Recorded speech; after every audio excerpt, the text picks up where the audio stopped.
Hello friends, let us start with chapter time value in money today. और इस chapter को start करने से पहले थोड़े से basics time value in money के बारे में कि हम ये चैप्टर क्यों कर रहे हैं, क्या क्या टर्म्स हैं, कहाँ कहाँ पे यूज होंगी, वो थोड़ा डिस्कस करते हैं. Then will go with the practical points.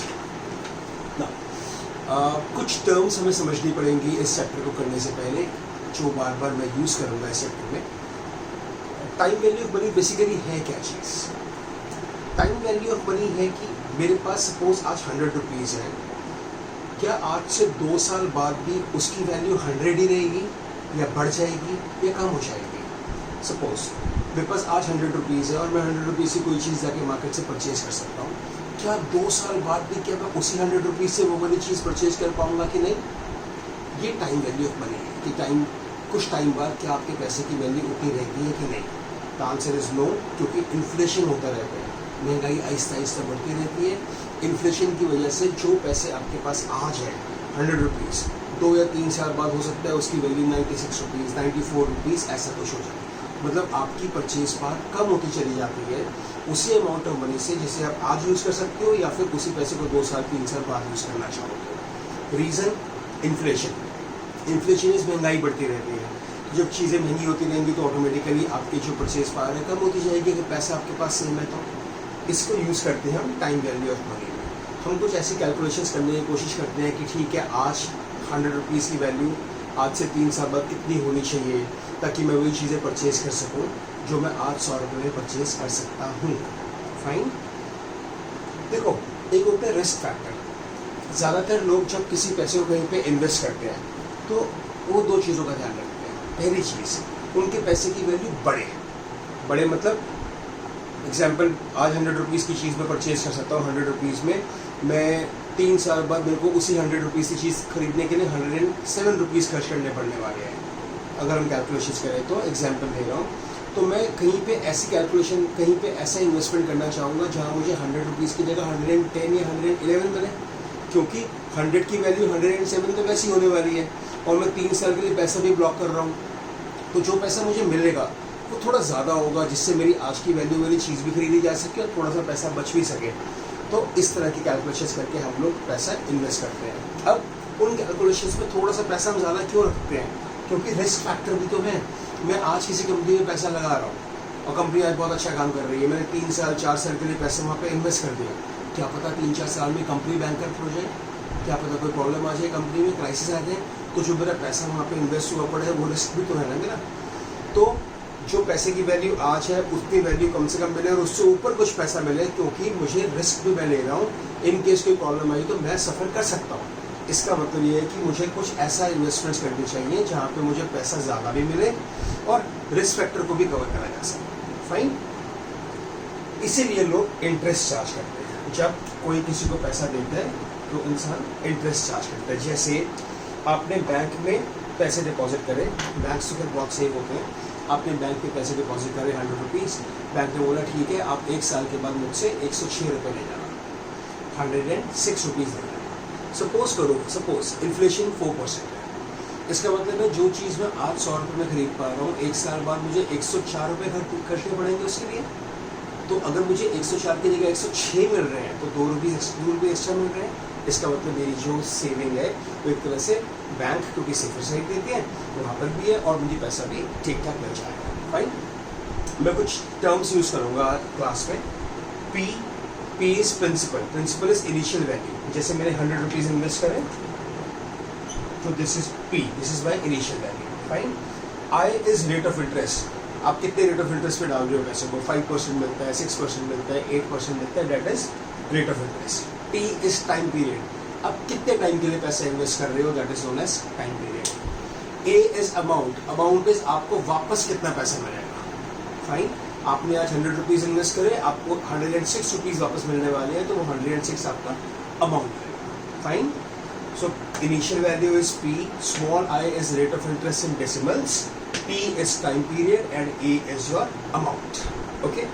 ये कुछ चीज़ें मैं यूज़ करूँगा, कुछ टर्म्स यूज़ करूँगा और आज की क्लास में मैं आपके साथ basically simple interest and compound interest discuss करने वाला हूँ. सिंपल इंटरेस्ट में क्या होता है, कंपाउंड इंटरेस्ट में क्या होता है, दोनों का डिफरेंस क्या है, और कुछ क्वेश्चंस करेंगे इसके।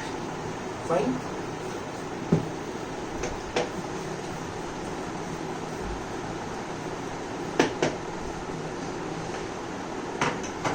Let us talk about simple interest and compound interest. Simple interest है कि आपने कुछ पैसा इन्वेस्ट करा और आपको हर साल उसका कुछ वैल्यू मिलता चला गया। फॉर एग्जाम्पल, सपोज करो मैंने 1000 रुपीज इन्वेस्ट करे at the rate of 10%। Fine.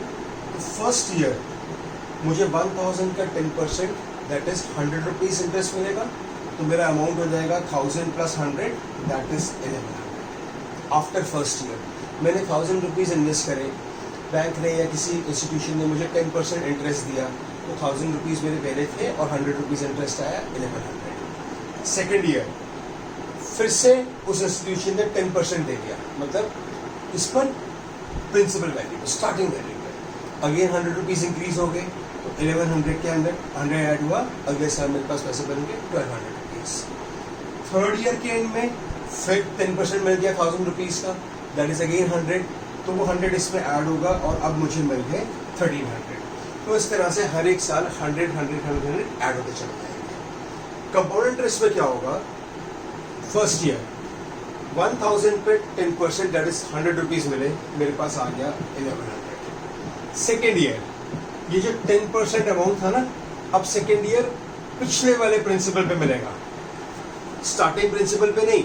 जो लास्ट ईयर मेरा अमाउंट बन चुका था उसको प्रिंसिपल एज्यूम करेंगे और उस पर इंटरेस्ट पड़ेगा, मतलब 1100 का 10% इज 110, तो मेरे पैसे बन जाएंगे 1210 रुपीज।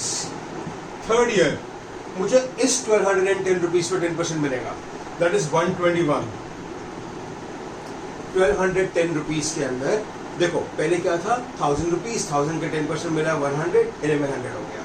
अगले साल मुझे 10% मिला इस 1100 पे, तो 1100 का 10% इज 11 रुपीज, तो मेरे पास पैसे बढ़ के 1210 हो गए। अब मुझे इसके ऊपर 10% मिलेगा, इसके ऊपर जो अमाउंट मेरा बन चुका है दैट इज 1210 रुपीज के ऊपर मुझे 121 रुपीज मिलेंगे, क्योंकि इंटरेस्ट एक्यूमुलेट होता चला जा रहा है। 121 यहाँ पे मिलेंगे तो अमाउंट बढ़ जाएगा, फोर्थ ईयर और अमाउंट बढ़ जाएगा, फिफ्थ ईयर और अमाउंट, तो क्या होगा हर बार इंटरेस्ट ऐड होता चला जाएगा, तो आपका अमाउंट बढ़ता चला जाएगा as compare to this. Getting my point. अभी क्या था 11 था, यहाँ डिफरेंस क्या आया, यहाँ पे इंटरेस्ट आपको सिर्फ प्रिंसिपल पे मिलता है जो स्टार्टिंग प्रिंसिपल है, 100 ऐड होते जाएंगे। यहाँ पे क्या हुआ, पहले 100 ऐड हुआ, फिर 110 ऐड हुआ, उसके बाद 121 ऐड होगा, और इस तरह से अमाउंट बढ़ता चला जाएगा। शुरू में डिफरेंस ज़्यादा नज़र नहीं आता, एक साल के बाद दोनों का अमाउंट सेम है, सेकेंड साल के बाद थोड़ा सा डिफरेंस आया, बट जैसे जैसे नंबर ऑफ ईयर्स बढ़ते चले जाएंगे कंपाउंड इंटरेस्ट की वैल्यू बहुत बढ़ती चली जाती है, और प्रिंसिपल इंटरेस्ट सिंपल इंटरेस्ट तो हमेशा इसी पर मिलता होता है। तो बेसिक डिफरेंस समझ आ रहे हैं। कंपाउंड इंटरेस्ट में हर साल जो आपका अमाउंट बढ़ता चला जा रहा है उस पर इंटरेस्ट मिलता है। कंपाउंड इंटरेस्ट में इसको 8th wonder of the world भी बोलते हैं एक तरह से। बहुत ज़्यादा डिफरेंस आ जाता है बाद में जाके, जितना ज़्यादा टाइम आप पैसा इन्वेस्ट करते हो कंपाउंड इंटरेस्ट उतना ज़्यादा बनता चला जाता है। फाइन। और सिंपल इंटरेस्ट से उसी अमाउंट पे मिलते हैं जो आपने पहले इन्वेस्ट किया था, उस पर एग्जैक्टली वही वैल्यू मिलती चली जाती है 10%। ये जो मैंने एग्जाम्पल दिया। ओके,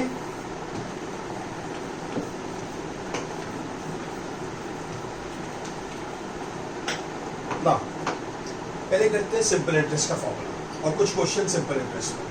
एक फॉर्मूला आपने पहले किया हुआ है PRT/100, ये छोटी क्लासेस में हम करते थे। सिंपल इंटरेस्ट इज PRT/100, थोड़ा सा चेंज आएगा, सिंपल इंटरेस्ट इज PIT। हम इस R/100 को अब हम स्मॉल i बोल देते हैं, and we use this formula simple interest as PIT। Fine. और अमाउंट होता है आपने कितना प्रिंसिपल इन्वेस्ट किया था प्लस कितना इंटरेस्ट आपको मिला। आपने जैसे मैंने 1000 रुपीज़ इन्वेस्ट किए और 100 रुपीज़ मुझे इंटरेस्ट मिला, तो पूरा अमाउंट मेरा हो गया 1000 plus 100 1100 rupees. Amount is P plus PIT। P is principal, PIT is your interest. दोनों में से P कॉमन लोगे तो बचेगा 1 प्लस IT। तो हम अमाउंट के लिए ये वाला फॉर्मूला डायरेक्टली लगा सकते हैं। Fine. Okay,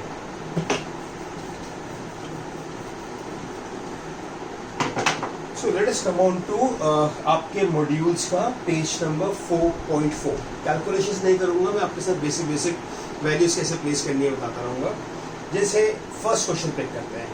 how much interest will be earn at 2000, how much interest will be earn on ₹2000 at 6% for 2 years.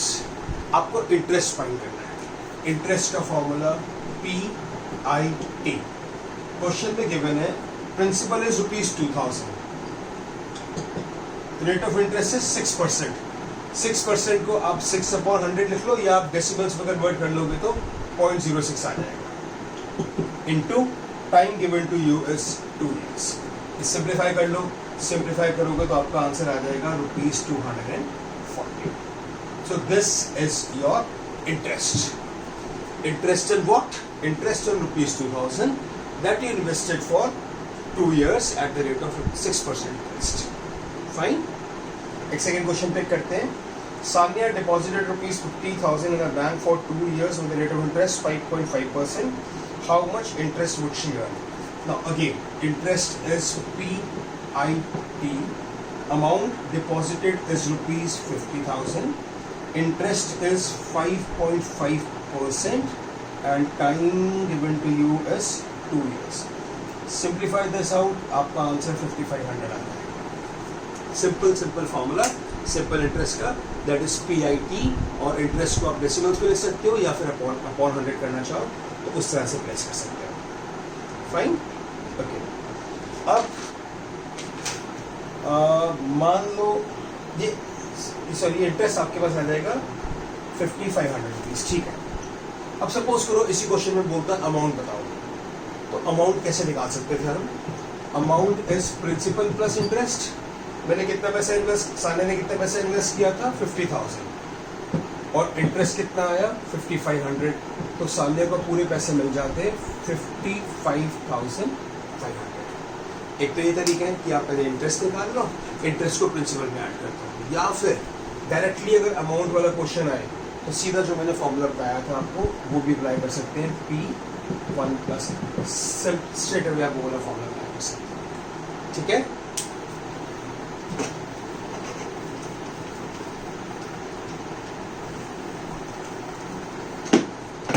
Okay. Page number 4.6 module का एग्जाम्पल नंबर 6 पिक करें. Rahul invested ₹7,000 in a bank at the rate of 6.5%. Rahul ने पैसा invest करा 7,000 rupees. Rate of interest जो था that was 6.5%, and he received 85925. Amount जो उसको मिला दैट इज 85925.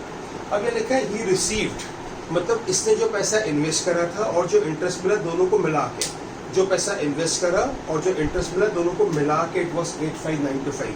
अगर लिखा होता ही रिसीव्ड 85925 एज इंटरेस्ट तो मैं इसको इंटरेस्ट काउंट कर लेता. यहाँ पे एज इंटरेस्ट नहीं लिखा हो, यहाँ पे पूरी वैल्यू लिखी है, इससे इसको मैंने अमाउंट अज्यूम कर लिया. क्वेश्चन है find out the period for which the sum was invested. आपको टाइम फाइंड करना है, किस टाइम के लिए इन्वेस्ट किया गया था. तो अमाउंट का फॉर्मूला अमाउंट मुझे ऑलरेडी गिवन है, मैंने आपको फॉर्मूला करवाया था अभी अमाउंट का. हम इसको स्ट्रेट अवे क्या कर सकते हैं, P1 plus IT. Principal plus interest की जगह P कॉमन ले लो. Amount is 85925. Principal is 70,000, sorry 7,000 नहीं 70,000. 1 प्लस I इज 6.5%. टाइम हमें नहीं पता, इसको 1 आगे डिवाइड कर दो, सिंप्लीफाई करो, आपके पास टाइम का आंसर आ जाएगा that is 3.5 years. Okay. Simple values put करिए. इस बार आपको इंटरेस्ट नहीं फाइंड करना था, इस बार आपको टाइम फाइंड करना था. बाकी वैल्यूज गिवन थी, ये 1 आगे डिवाइड हो जाएगा, इसे काट होके सिंप्लीफाई करोगे you will get the answer of time. Okay. अगला क्वेश्चन, इसमें मैंने टाइम फाइंड करना सीखा है, अब मैं रेट ऑफ इंटरेस्ट फाइंड करना सीखता हूँ. अगर क्वेश्चन में कभी रेट ऑफ इंटरेस्ट फाइंड करने के लिए आ जाए तो कैसे करेंगे. जैसे आप की बुक्स का example number 8, a sum of ₹46,875 was lent out. आपने किसी को 46,875 रुपीज दिए at simple interest and at the end of 1 year 8 months. Time given है 1 year 8 months. तो पहले ये सीखते हैं कि इसको कैसे सिंप्लीफाई करते हैं. अमाउंट आपको गिवन है 50,000 और आपको रेट ऑफ इंटरेस्ट फाइंड करना है. सबसे पहले तो देखते हैं कि टाइम को कैसे चेक करेंगे. This is 1 year 8 months. तो कहना राइट 1 year 8 months को कहना right 8/12. 8 months out of 12 months year का. तो इसे कैलकुलेट करोगे 12 1 जा 12, 12 plus 8 20, 20/12. सिंप्लीफाई करोगे तो 4 5 जा 4 3 जा. तो हम टाइम को लिखेंगे 5/3. अमाउंट का formula P1 plus IT. Amount is 50,000. P is 46875. 1 plus I we do not know. इसको रहने देंगे. Time is 5/3. Simplify this out. पूरा सिंप्लीफाई करोगे तो आपके पास रेट ऑफ इंटरेस्ट 4% आ जाएगा. 0.04 आएगा. 4% में कन्वर्ट कर सकते हैं इसको. Is this clear? अभी हम क्या कर रहे हैं, किसी क्वेश्चन में हमने फाइंड करा कि इंटरेस्ट क्या होगा, फिर अमाउंट फाइंड करना सीखा. पिछले क्वेश्चन में हमने देखा कि टाइम कैसे निकाला जा सकता है, और इस क्वेश्चन में देखा कि हम रेट ऑफ इंटरेस्ट कैसे फाइंड कर सकते हैं. फाइन. ओके. इसके बाद एक और सिंपल क्वेश्चन पिक करते हैं. 4.7 पर ही आपका क्वेश्चन है. अगेन टाइम फाइंड करने वाला क्वेश्चन है ये. In what time will 85,000 amount to 157675? Principal given to you is 85,000. Amount you want to have is 157675. 157675, and rate of interest given to you is 4.5%. Again same. मुझे टाइम find करना है. Same formula. Amount is equal to P1 plus IT. So amount is 157675. Principal is 85,000.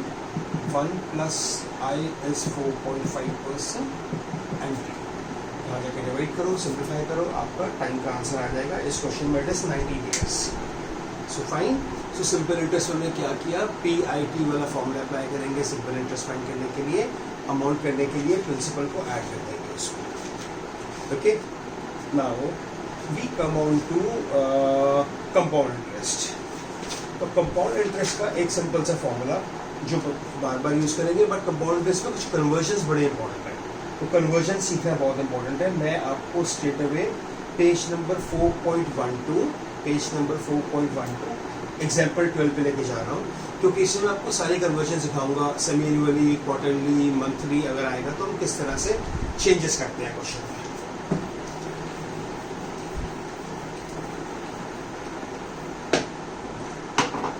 Compound interest में amount का formula होता है P1 plus I to the power n, where I is rate of interest, n is number of years.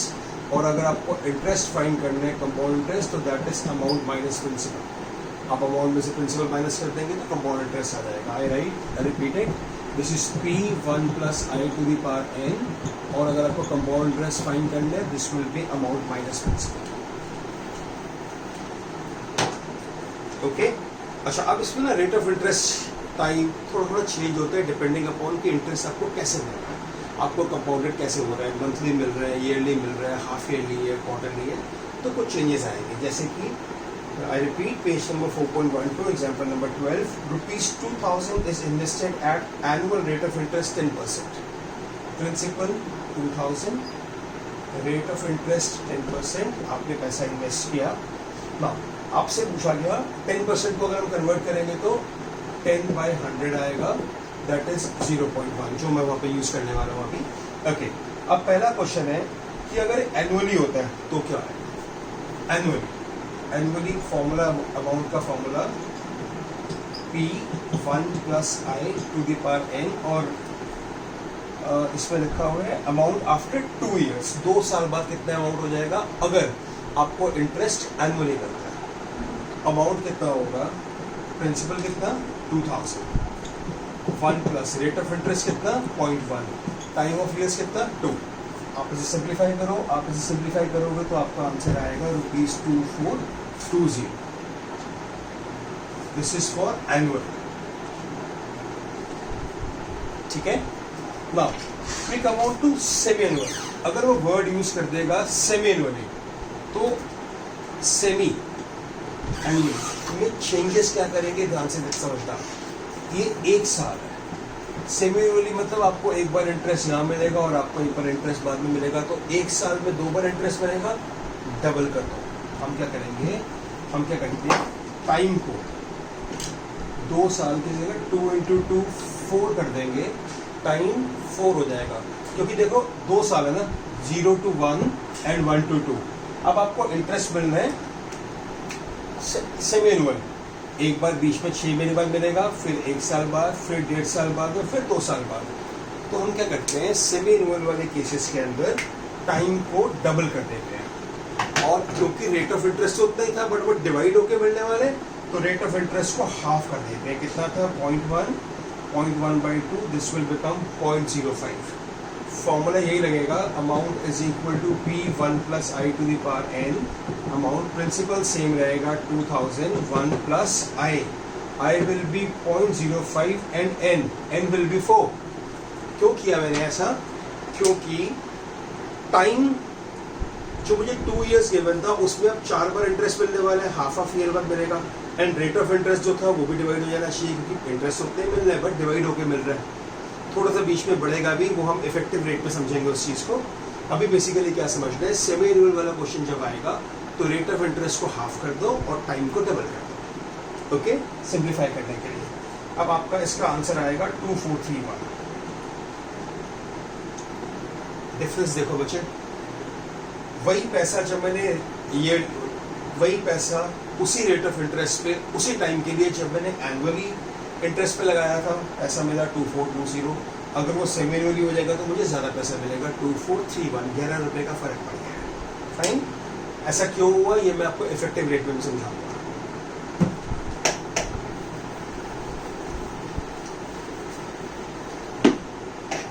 अच्छा, अब आते हैं इसके अंदर third part it is quarterly.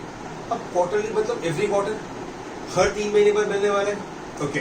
तो 0 year, 1 year, 2 year। अब first quarter, second quarter, third quarter, fourth quarter, fifth quarter, sixth quarter, seventh quarter, 8th quarter, मतलब 2 साल में 8 बार मिलने वाले हैं।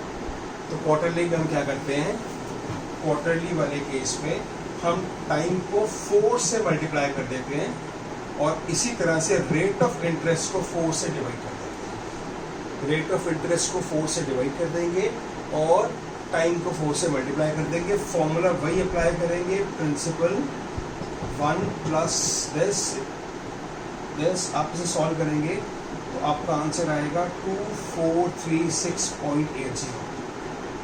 डिफरेंस देखो, ईयरली में इट वॉज 2420, जब हमने इसे किया semi annually it came out to be 2431 और अब ये क्वार्टरली में आ गया 2436.80।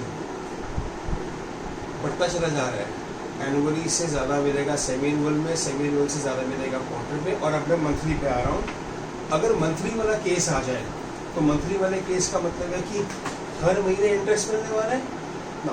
तो जो टाइम होगा that is instead of 2 years, अब वो 1 साल में 12 बार मिलेगा interest. Multiply this with 2, 12, you will get 24 and rate of interest को divide by 12। Rate of interest को डिवाइड बाई 12, टाइम को मल्टीप्लाई बाई 12, अमाउंट का फॉर्मूला P1 + I की पावर n, सारी वैल्यूज पुट करोगे, आंसर आएगा 2440.58। 2440.58। अब डिफरेंस देखो, एक ही अमाउंट एक ही रेट ऑफ इंटरेस्ट पे पर्टिकुलर टाइम के लिए अगर अप्लाई करा जाए तो अगर interest annually, semi annually, quarterly या मंथली आता है तो कितना डिफरेंस आना आसान हो जाता है। पहले में आपको मिले 2420, 2000 रुपये इन्वेस्ट करें, आपको मिला 2420, 420 का बेनिफिट हुआ। अगले वाले में 431 का, फिर 436.80 का और फिर 440.58 का। इसका मतलब होता है कि जब हम सेविंग करते हैं कहीं पे, अगर वो सेविंग्स हम मंथली इंटरेस्ट पे करें तो हमें ज़्यादा बेनिफिट मिलेगा as compare to annual rate of interest pay करें तो। Fine, okay. जब मैं इफेक्टिव रेट ऑफ इंटरेस्ट सिखाऊंगा आपको अपनी नेक्स्ट वाले सेशन में, तो ये क्लियर करूंगा कि ऐसा क्यों होता है, डिफरेंस क्यों आता है इसके अंदर। Fine, okay. Come on to page number 4.14, आपकी बुक्स का पेज नंबर 4.14, वहाँ पर मैं कुछ 2-3 क्वेश्चन आपके साथ कंपाउंड इंटरेस्ट वाले डिस्कस कर रहा हूँ। एग्जाम्पल नंबर 17 पिक कर, एग्जाम्पल नंबर 16 पहले पिक करता हूँ। इसमें लिखे what annual rate of interest compounded annually doubles an investment in 7 years. आपकी इन्वेस्टमेंट डबल हो जाती है 7 ईयर्स में, आप बताओ कि कितना, क्या उसमें रेट ऑफ इंटरेस्ट है। तो मान लो आपने प्रिंसिपल इन्वेस्ट किया 100 रुपीज़, आपका अमाउंट डबल हो गया 200, रेट ऑफ इंटरेस्ट आपको फाइंड करना है और टाइम गिवन है आपको 7 ईयर्स और साथ में एक वैल्यू गिवन है 2 to the power 1/7 is equal to 1.104090, ये वैल्यू क्वेश्चन में गिवन है। अमाउंट का formula principal 1 + i to the power n, amount is 200, principal is 100, 1 + i we do not know, to the power n। Fine, इसे simplify करोगे ये divide हो जाएगा, 2 is equal to 1 + i to the power 7, 7 इधर आएगा, 1/7 is 1 + i और 2 to the power 1/7 की value given है। ये तो पता है ना, 7 यहाँ जाएगा तो 1/7, स्क्वायर यहाँ जाता है तो स्क्वायर रूट बन जाता है, क्यूब जाएगा तो क्यूब रूट बन जाएगा, 7 जाएगा तो 7th रूट बन जाएगा। इसकी वैल्यू गिवन है 1.104090 इक्वल टू 1 + i, ये आके माइनस हो जाएगा, 0.104090 आपके पास रेट ऑफ इंटरेस्ट आ जाएगा। ठीक है, इसे मल्टीप्लाई बाय 100 कर दोगे तो परसेंटेज में आ जाएगा, दैट इज 0.104 है तो 10.4% बन जाएगा। Fine, okay. अब नेक्स्ट क्वेश्चन करते हैं जिसमें इंस्टेड ऑफ एनुअली वो हाफ ईयरली में कंपाउंड करना है।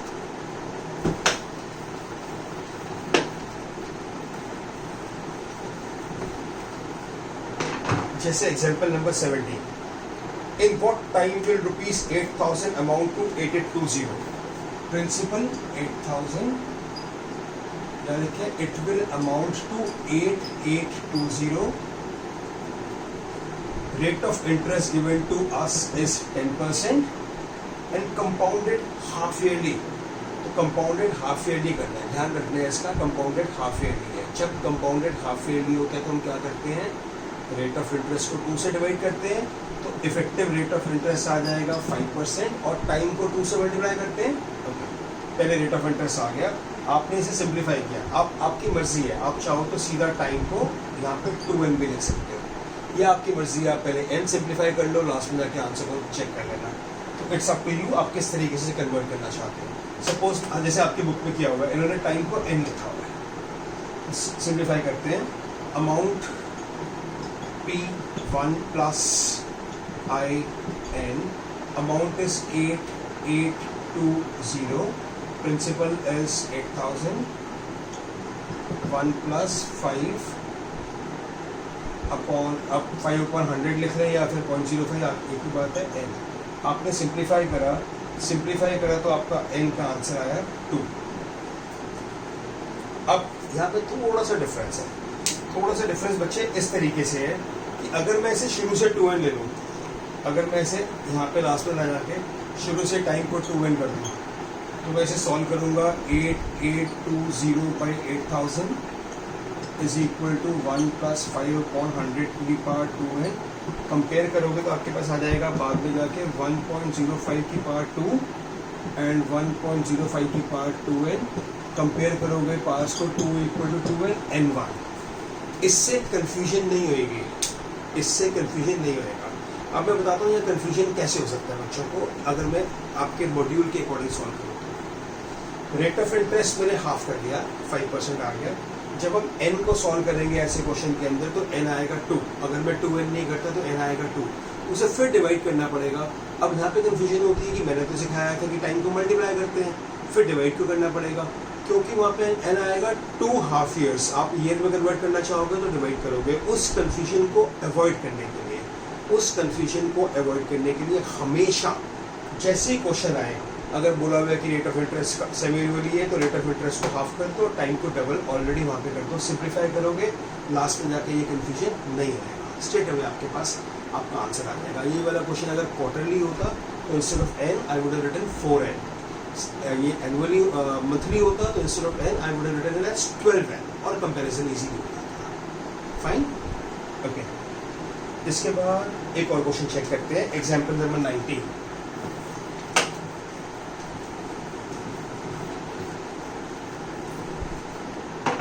This is a certain sum invested at 4% per annum, compounded semi-annually, amounts to 78030। मुझे प्रिंसिपल नहीं गिवन, a certain sum बोला हुआ है, रेट ऑफ इंटरेस्ट गिवन है 4%, मुझे टाइम अमाउंट गिवन है 78030, अमाउंट गिवन है 78030, मुझे टाइम गिवन है 1 ईयर, ठीक है। और अब मुझे इसे सिंप्लीफाई करना है। अमाउंट का formula P1 plus I to the power n। अब इसमें इन्होंने वर्ड यूज करा semi annually. Semi annually is amount is 78030, principal I do not know, 1 plus rate of interest is 4%, but इसने क्या कर दिया सेमी एनुअल, तो 4% को डिवाइड बाई 2 करोगे बच जाएगा 2%। टाइम सेमी एनुअल में टाइम को मल्टीप्लाई कर देते हैं, instead of 1 this will become 2, और अब सिंप्लीफाई करोगे तो आपके पास अब प्रिंसिपल का आंसर आ जाएगा, that is ₹75,000। This is clear? तो simple, very simple concept.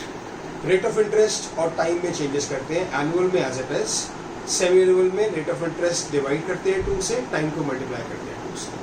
Quarterly में रेट ऑफ इंटरेस्ट को 4 से डिवाइड करते हैं, टाइम को 4 से मल्टीप्लाई करते हैं, और मंथली में रेट ऑफ इंटरेस्ट को 12 से डिवाइड करते हैं और टाइम को 12 से मल्टीप्लाई करते हैं, और क्वेश्चंस को सिंप्लीफाई करते हैं। Is this clear? एक और एग्जांपल पिक करते हैं, example number 20। This is ₹16,000 invested at 10%। आपने 16,000 रुपीज इन्वेस्ट करा, रेट ऑफ इंटरेस्ट था 10%, अमाउंट्स टू 18522, अमाउंट बन गया 18522। आपको बताना है टाइम पीरियड कितना था। टाइम पीरियड को जनरली n मानते हैं, बट ध्यान से देखो इस क्वेश्चन में वर्ड यूज करा फिर से सेमी एनुअल। आप क्या करो, इसे पहले 2 से डिवाइड कर दो 5%, और टाइम को पहले 2 से मल्टीप्लाई कर दो। Amount is equal to P1 plus I to the power n का फॉर्मूला होता है, amount is 18522, principal is 16,000, 1 plus rate of interest is 5%, और आपने n को अगर 2n एज्यूम किया, take it as 2n, simplify this out, simplify करोगे तो आपका आंसर नंबर ऑफ ईयर्स में आ जाएगा। तो बच्चे, मैंने आपके साथ आज सिंपल इंटरेस्ट और कंपाउंड इंटरेस्ट डिस्कस किया है। मैं आपके साथ नेक्स्ट वीडियो में इफेक्टिव रेट ऑफ इंटरेस्ट और एन्युइटी के बारे में डिस्कस करूंगा, और ये जो मैंने डिफरेंस समझाया था कि yearly interest, half yearly interest, semi annual में क्या क्या डिफरेंस आता है, क्यों पैसे बढ़ते चले जाते हैं, तो इफेक्टिव रेट ऑफ इंटरेस्ट में मैं आपके साथ डिस्कस करूँगा। So next class will be about annuity, future value and effective rate of interest. Fine, thank you.